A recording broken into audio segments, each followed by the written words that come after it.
फना थियण वारी आहे, जंहिंजो को बि बका कोन्हे। अल्लाह ताला फरमायो कानता रतकन फफतकनाहुमा, ज़मीन आसमान हीअं मिलियल हुया, मां उनखे जुदा कयो। दुनिया बाद में पैदा थी आहे, उनजो पैदा कंदड़ अल्लाह जी ज़ात आहे। को न को कारीगर खां सवाइ का शइ न ठहंदी। ही जॻह आहे, लाज़िम हुनजो को न को कारीगर आहे। मोबाइल ठही आहे, उनजो को न को ठाहींदड़ आहे। दुनिया जी जेका बि शइ आहे, को न को उनजो कारीगर ऐं ठाहींदड़ आहे। इहे सभु शयूं ॿुधाइनि था पूरी काइनात जो ठाहींदड़ बि आहे, उहो ठाहींदड़ अकेलो अल्लाह जी ज़ात आहे। अल्लाह ताला सूरह यासीन में फरमायो इन्नमा अमरुहु इज़ा अरादा शयअन अन यक़ूल लहू कुन फयकून। मां अल्लाह जंहिं बि शइ जे ठाहिण जो इरादो कंदो आहियां, मां सिर्फ़ु ॿ लफ़्ज़ चवंदो आहियां, कुन थी, फयकून, पोइ उहा शइ थी पवंदी आहे।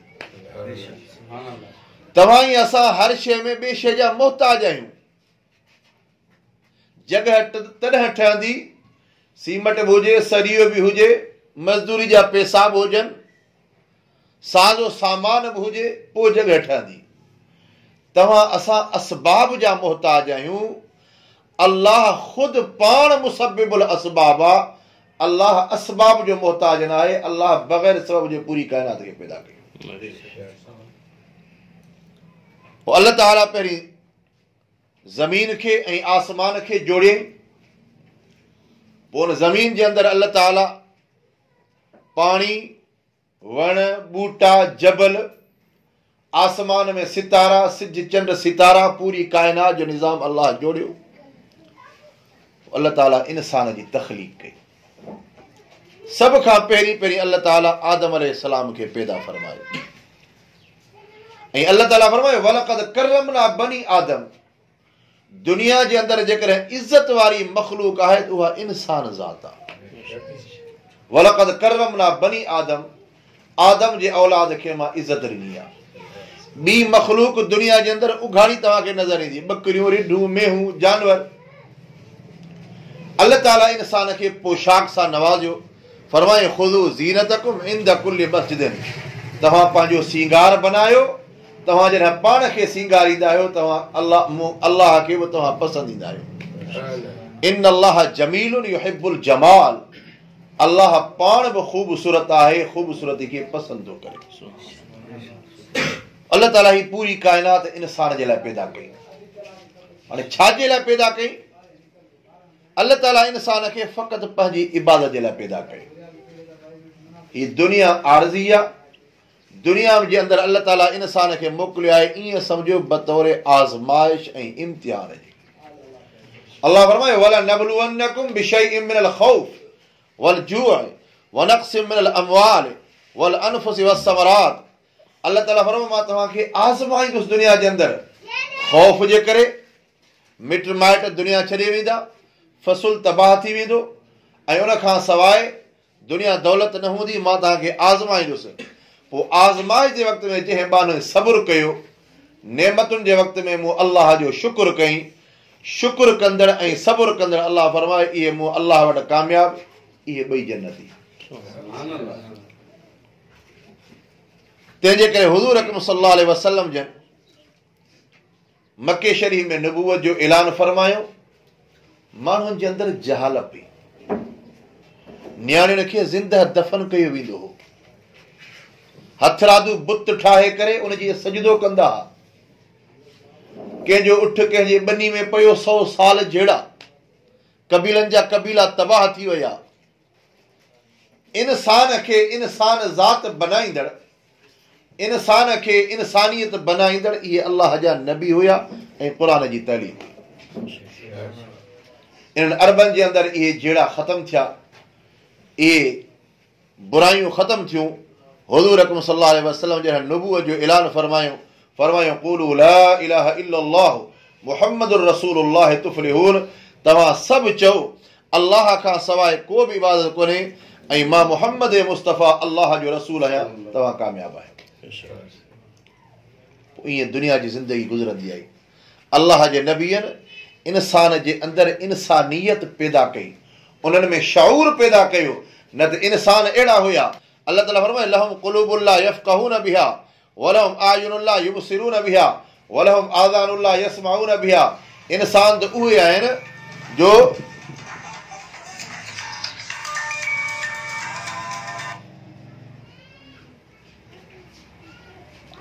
अल्लाह ताला फरमाए लहुम क़ुलूबुन ला यफ़क़हून बिहा, दिलियूं अथनि पर सम्झनि कोन था। वलहुम आज़ानुन ला यस्मऊन बिहा, कन अथनि पर ॿुधनि कोन था। वलहुम आयुनुन ला युबसिरून बिहा, अखियूं अथनि पर ॾिसण ई कोन था। फरमाए उलाइक कल अनआम, ॼण की जानवर। जानवर हिकिड़ी ख़बर, ही मस्जिद आहे, मदरसो आहे, दुकान आहे, भेण आहे, भाउ आहे, जानवर हिकिड़ी ख़बर। अल्लाह फरमाए बल हुम अज़ल, पर इहे जानवरनि खां बि इंसान बदतर थी विया, छो त उन्हनि जे अंदरि सुञाण न हुई। वॾे जो अदब न आहे, नंढे ते शफ़क़त न आहे, भेण माउ जो एहतराम न आहे। इहे सभु शयूं सेखारींदड़ इमामुल अंबिया हज़रत मुहम्मद मुस्तफ़ा अहमद मुजतबा सल्लल्लाहु अलैहि वसल्लम जन मक्के शरीफ़ जे सरज़मीन इंसान ज़ात खे सम्झायो। ऐं हुज़ूर जिन जी ज़िंदगी बहितरीन नमूनो, हुज़ूर जिन जा अख़लाक, हुज़ूर जिन जो किरदार, हुज़ूर जिन जी ज़िंदगी। ऐं हर नबी ईअं हुया। हुज़ूर जिन महिनत कई मक्के शरीफ़ में, तकलीफ़ूं आयूं, ईज़ाउ आया, वरी मदीने शरीफ़ में 10 साल, मक्के शरीफ़ में 13 साल, मदीने शरीफ़ में। इहे 23 साल नबूवत वारा, जंहिंमें क़ुरान मजीद मुकम्मिल नाज़िल थियो। 23 सालनि में हुज़ूर जिन जी 23 सालनि वारी ज़िंदगी, टोटल ज़िंदगी आहे 63 साल। नबूवत जो ऐलान फरमायूं 40 साल खां बाद में, 23 साल नबूवत वारा। 23 साल में हुज़ूर जिन अहिड़ी महिनत कई, अहिड़ी महिनत कई, अहिड़ी महिनत कई, पूरी दुनिया में इंसानियत में हिकिड़ो रूह पैदा थियो ॼाए, न त इंसान खे खाए पियो। ऐं हर नबी अची करे पंहिंजी उम्मत खे सम्झायो। ऐं हींअर तव्हां असांजे लाइ रहनुमाई कंदड़ 2 शयूं आहिनि, हिकु अल्लाह जो क़ुरान, ॿियो मुहम्मद मुस्तफ़ा सल्लल्लाहु अलैहि वसल्लम जो फरमान। जंहिं क़ुरान ते अमल कयो, मुहम्मद मुस्तफ़ा जे फरमान ते अमल कई, इहो इंसान कामयाब। पंहिंजी नफ़्स जी ताबेदारी न करे, ख़ुसूसन नौजवान तबके में अॼुकल्ह इहा यूरोपी तहज़ीब अची वई आहे। यूरोप जे अंदरि उघाड़प आहे, उनमें भेण जी ख़बर कान्हे, भाउ जी ख़बर कान्हे। दोस्त असांजो ऑस्ट्रेलिया में रहंदो आहे, गॾु पढ़ियो आहे असां सां मेट्रिक में, ऑस्ट्रेलिया में रहंदो आहे। जैसे उते न्याणी ॿार माण्हू रहा ई नथो सघे। जेकॾहिं ऑस्ट्रेलिया में तव्हां जेकॾहिं कंहिं धीउ पंहिंजे पीउ जे मथां फ़रियाद कई, पीउ माउ खे पुलिस गिरफ़्तार कंदी। जेकॾहिं उहा छोकिरी कंहिं मर्द सां हली वञे, का परवाह ई कान्हे। इंसानियत जेकॾहिं सेखारे थो, क़ुरान थो सेखारे। भेण माउ जे अंदरि तमीज़ सेखारे थो त क़ुरान सेखारे थो। घरवारी ऐं भेण जे अंदरि तमीज़ सेखारे थो त अल्लाह जो क़ुरान सेखारे थो। मुहम्मद मुस्तफ़ा जी शरीयत सेखारे थी। मग़रबी तहज़ीब इंसान खे बेग़ैरत बनाए थी, इस्लामी तहज़ीब इंसान खे बाग़ैरत बनाए थी। तंहिंजे करे ख़ुसूसन नौजवान तबिको असांजो इन जे तरफ़ हलियो थो वञे, इन सोच में हलियो थो वञे। यूरोप तरक़ी में आहे, असां हीअं चऊं त यूरोप तरक़ी में न आहे, यूरोप ऊंदह में आहे। अजीब तव्हांखे मिसाल ॾियां, मग़रिब जी माना छा आहे? ऊंदह।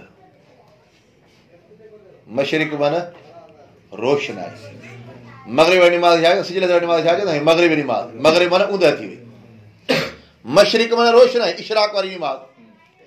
अल्हम्दुलिल्लाह तव्हां असां मशरिक़ में आहियूं, तव्हां असांखे जेकॾहिं रोशनाई आहे, क़ुरान मजीद जी रोशनाई आहे, तव्हां ई असांखे रोशनाई आहे। आख़िरी नबी हज़रत मुहम्मद मुस्तफ़ा जी शरीयत वारी रोशनाई आहे।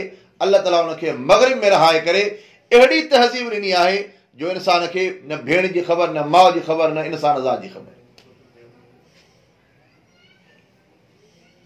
गुज़िरियल हुकूमत में तव्हां ॾिठो हूंदो, डोनाल्ड ट्रंप बाक़ाइदे चयईं मुंहिंजी दिलि थी घुरे त मां पंहिंजी धीअ सां हम जिनसी कयां।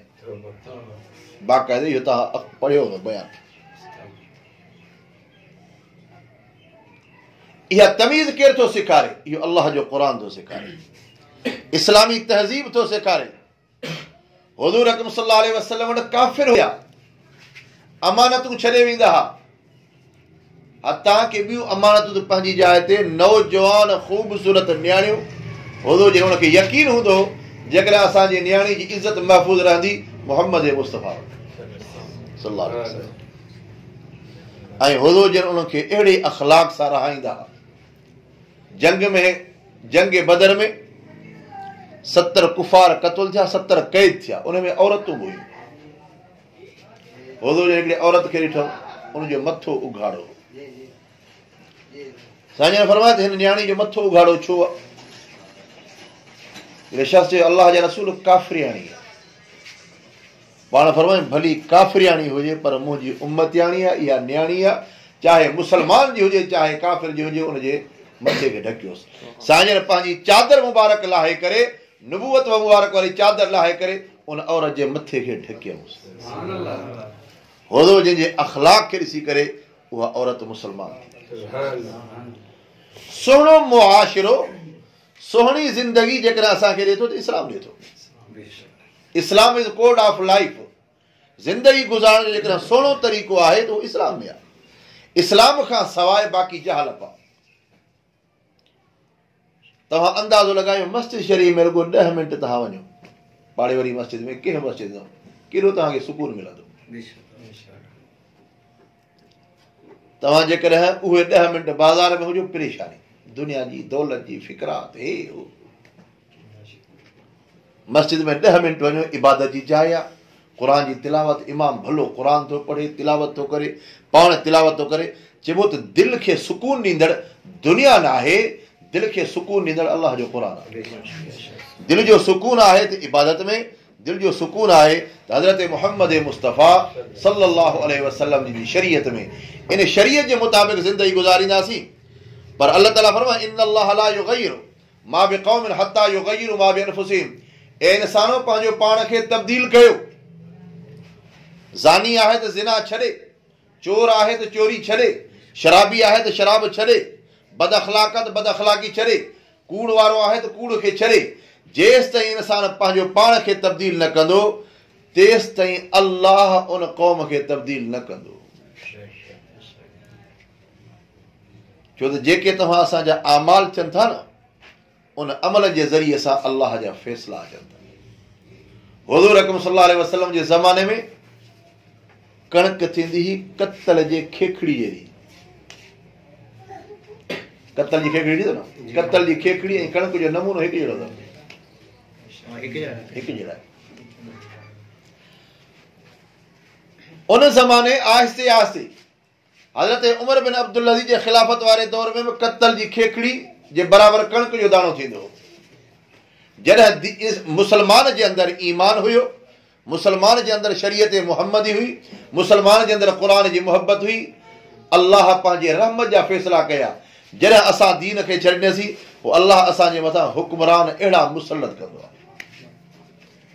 बादशाह जो वाक़ियो ईंदो आहे। बादशाह हिकिड़े बाग खां लंघियो, बादशाह हिकिड़े बाग खां लंघियो, ॾाढ़ूअ जो बाग हुयो। वज़ीर खे चई घोड़ा बीहारियो, बाग बहितरीन ख़ूबसूरत। चए हिकिड़ो ॾाढ़ू पटे इन जो जूस मूंखे कढी ॾियो, नपूड़ी ॾियो। हिकिड़े ई ॾाढ़ू खे जो नपूड़ियो त सॼो गिलास जूस सां भरिजी वियो, हिकिड़े ॾाढ़ू जे गिलास। बादशाह पीतो, ॾाढो ज़ाइक़ोदार, ताज़ो। उनजे दिलि में ख़्यालु थियो त हेॾो वॾो बाग आहे, छो न बाग जे मथां टैक्स हणा, छो न टैक्स हणा। दिलि में इहो इरादो कई। कुझु वक़्तु गुज़रियो, कचहरी कयूं, बाग जे मालिक खे चई ॿियो बि हिकिड़ो मूंखे पटे ॾे, इहो ॾाढ़ूं, उनखे न पूड़े वरी मूंखे जूस कढी ॾे। उनखे जो न पूड़े त वरी अधु गिलास जूस जो निकितो। बादशाह हैरान थी वियो, मालिक खे चई छा वजह? पहिरीं मूंखे हिकिड़ो ॾाढ़ूं जो जूस कढी ॾे त सॼो गिलास भरिजी वियो, हाणे कढी ॾे त अधु गिलास, इन जो वजह कहिड़ो आहे? मालिक चवणु लॻो साईं लॻे थो त बादशाह जे दिलि में का तब्दीली आई आहे नुक़सान ॾियण जी। छो त बादशाह जॾहिं रईयत जे ख़िलाफ़ नुक़सान जो इरादो कंदा आहिनि, अलाह पंहिंजी रहमत खणी छॾींदो आहे। अन्नास अला दीन मुलूकिहिम, माण्हू आहिनि पंहिंजे बादशाह जे तरीक़े ते। बादशाह बेनिमाज़ी त रईयत बि बेनिमाज़ी, बादशाह जेकॾहिं बेरोज़ आहे रईयत बि बेरोज़ आहे, बादशाह नशाई रईयत बि नशाई, बादशाह बद किरदार रईयत में बि उहे आदतूं। मालिक चवणु लॻो साईं जॾहिं बादशाह जे दिलि जे अंदरि ख़राबी पैदा थींदी आहे, अलाह पंहिंजे रहमत खे हटाए छॾींदो आहे। बादशाह सम्झी वियो त मूं इरादो कयो हिन बाग जे मथां टैक्स हणां, पर हाणे इहो इरादो छॾे थो ॾियां। कुझु वक़्त खां बाद में वरी चई हुनखे त वरी ॿियो ॾाढ़ूं पटे आहे, वरी जो ॾाढ़ूं पटे त सॼो गिलास भरिजी वियो। मालिक चवणु लॻो साईं हाणे तव्हांजी तबियत सही थी वई आहे। अल्लाह फरमाए इन्नमल आमालु बिन्नियात, अमल जो दारो मदार आहे नियत ते। तव्हांजी नियत सही हुई, अलाह जा फ़ैसिला सही हुया, तव्हांजी नियत ख़राब थी त अलाह पंहिंजी रहमत खणी छॾी। असां पंहिंजे नियतुनि खे ठीकु कयूं, क़ुरान जे मुताबिक़ ज़िंदगी गुज़ारींदासीं, थोरी ज़िंदगी हमेशह हमेशह वारी ज़िंदगी में तब्दील थी वेंदी। कल तफ़सीर में पढ़ियोसीं, तफ़सीर इब्न कसीर में 392 सुफ़े ते लिखियो अथसि, हुज़ूर अकरम सल्लल्लाहु अलैहि वसल्लम जन फरमायो क़यामत जे ॾींहुं के अहिड़ा माण्हू हूंदा 70,000 माण्हू बग़ैर हिसाब किताब जे जन्नत में वेंदा, बग़ैर हिसाब किताब जे। उन कचहरीअ में हिकिड़ो शख़्स वेठो, सिर्फ़ गोॾ ॿधल हुजेसि, पुठीअ उघाड़ो, गुरबत जो ज़मानो हुजे, ढूंढड़ो थी उथी बीह रहियो। फरमाई अल्लाह जा रसूल मुंहिंजे लाइ दुआ कयो, इहे जेके 70,000 माण्हू बग़ैर हिसाब किताब जे जन्नत में वेंदा, इन में मां बि हुजां। उन शख़्स जो नालो उकाश। हुज़ूर अकरम सल्लल्लाहु अलैहि वसल्लम दुआ फरमाई, दुआ फरमाए करे फरमाए उकाश तूं उन्हनि माण्हुनि मंझां थी वए जेके 70,000 माण्हू बग़ैर हिसाब किताब जन्नत में वेंदा। वरी ॿियो शख़्स उथी बीठो, फरमाए अल्लाह जे रसूल मुंहिंजे लाइ बि दुआ कयो, मां बि इन मंझां हुजां। हुज़ूर जे फरमायो उकाशो तोखां आगराई करे वियो। उन ज़माने में हर हिकु माण्हू अहिड़ो ज़मानो भलो ज़मानो। हुज़ूर जे फरमायो ख़ैरुल क़ुरून क़रनी सुम्मल लज़ीन यलूनहुम सुम्मल लज़ीन यलूनहुम। इमामुल अंबिया हज़रत मुहम्मद मुस्तफ़ा सल्लल्लाहु अलैहि वसल्लम ने फरमायो मुंहिंजो ज़मानो भलो आहे, उन खां बाद वारे ज़माने ॿिए नंबर ते उहो भलो, टे नंबर ते फरमाए पोइ फितना ऐं फ़साद हूंदा। ज़हरल फ़साद फिल बर्रि वल बहर, बर में फ़साद, बहर समुंड में फ़साद, पीमा हिकु ॿिए खां जुदा, औलाद पीमा खां जुदा, घरवारी पंहिंजे मुड़ुस खां, मुड़ुस पंहिंजे घरवारीअ खां, पाड़ो पाड़े खां बेज़ार। हा फरमाए जेसि इहे सभु दीन ते अची वेंदा, वरी उन में मुहबत पैदा थी पवंदी। हीअं तक़ाज़ा हीअ आहे त असां तव्हां पंहिंजे दीन ते हलूं, शरीयत ते अमल कयूं। अल्लाह ताला खां दुआ आहे अल्लाह ताला तव्हां ई असांजो वेहणु क़बूल फरमाए। तव्हांजी ज़ियारत थी, ॾाढी दिलि ख़ुशि थी, तव्हां साथियुनि सां मुलाक़ात थी, मोहम्मद आसिफ जे वास्ते सां। आख़िर दावाना अल्हम्दुलिल्लाहि रब्बिल आलमीन।